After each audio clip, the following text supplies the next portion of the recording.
Shalom Bapak Ibu, saudara-saudariku yang terkasih dalam Kristus Yesus. Kita bertemu lagi dalam acara Satu Bagi, Sapaan Tuhan bagi kita. Hari ini Jumat tanggal 28 Oktober tahun 2022. Namun sebelumnya, mari kita bersatu di dalam doa. Damai sejahtera Allah yang melampaui segala akal, itulah yang memelihara hati dan pikiranmu di dalam Kristus Yesus Tuhan kita. Amin. Bapak Ibu, saudara-saudara yang terkasih, adapun yang menjadi sapaan Tuhan bagi kita di hari ini terangkat dari kitab Roma pasal yang ke-8 ayat ke-14. Demikian firman-Nya. Semua orang yang dipimpin Roh Allah adalah anak Allah. Sampai sejauh itu firman Tuhan. Saudara yang terkasih, adapun tema dari kebenaran firman ini yang saya angkat adalah dipimpin Roh Allah. Saudara yang terkasih dalam Kristus Yesus, hidup dipimpin Roh Allah berarti hidup menaklukkan kehendak pribadi kepada kehendak Roh Kudus, sehingga kita dapat berjalan beriringan atau seirama dengannya. Inilah yang disebut proses sinkronisasi, di mana kita belajar menyesuaikan diri terhadap kehendak Roh Allah. Apa yang Roh Kudus atau Roh Allah mau untuk kita perbuat dan mana yang Roh Kudus tidak kehendaki untuk kita lakukan. Mengapa saya katakan demikian? Karena memang tubuh kita bukan milik kita sendiri lagi, saudara-saudara, tetapi milik Tuhan sepenuhnya.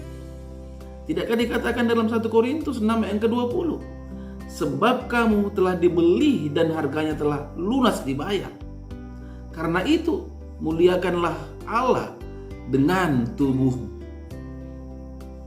Saudaraku yang terkasih, namun kalau kita melihat kehidupan ini, meski tahu bahwa tubuhnya adalah bait Roh Kudus, masih banyak orang Kristen yang dalam kenyataan hidup sehari-hari justru menolak pimpinan Roh Kudus. Malah hidup menuruti kehendak sendiri ataupun keinginan sendiri. Hidup menurut kehendak sendiri. Inilah yang disebut hidup dalam daging. Tidakkah dikatakan saudara-saudara dalam Roma 8 ayat 8? Mereka yang hidup dalam daging tidak mungkin berkenan kepada Allah. Inilah yang harus kita cermati, inilah yang harus kita pahami.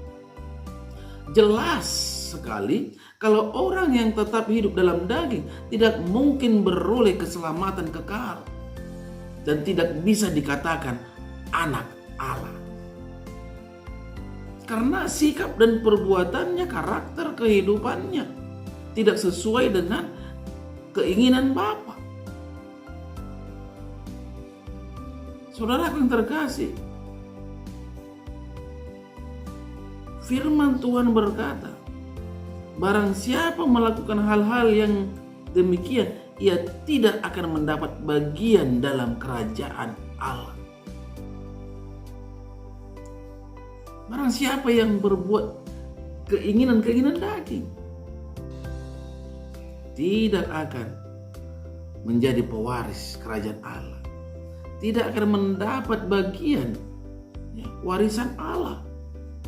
Saudara yang terkasih, melalui sapaan Tuhan kita saat ini, mari kita ingat, percaya kepada Tuhan Yesus tidaklah cukup. Kita harus mau menanggalkan manusia lama, sebab kerajaan surga disediakan Tuhan bagi orang-orang yang taat melakukan kehendak Tuhan, yaitu hidup dalam pimpinan Roh Kudus. Amin. Kita bersatu dalam doa. Bapa di dalam surga, segala puji dan syukur patut hamba panjatkan kehadirat-Mu. Oleh kebaikan-Mu hamba bisa ada sebagaimana ada pada saat ini. Terkhusus lagi ya Bapa, akan kebenaran firman-Mu yang telah berkumandang melalui media YouTube di pagi hari ini juga semua hanya dikarenakan kebaikan Tuhan. Terima kasih ya Tuhan. Mari Engkau meteraikan kebenaran firman-Mu ini melekat di dalam kehidupan para pendengar dimanapun mereka berada, sehingga oleh kebenaran firman-Mu setiap pendengar mau dipimpin oleh Roh Allah. Olehnya setiap pendengar nyata menjadi anak-anak Allah yang menjadi pewaris kerajaan surga. Dalam nama Kristus Yesus, hamba berdoa dan mengucap syukur. Amin. Salam buat kita semua.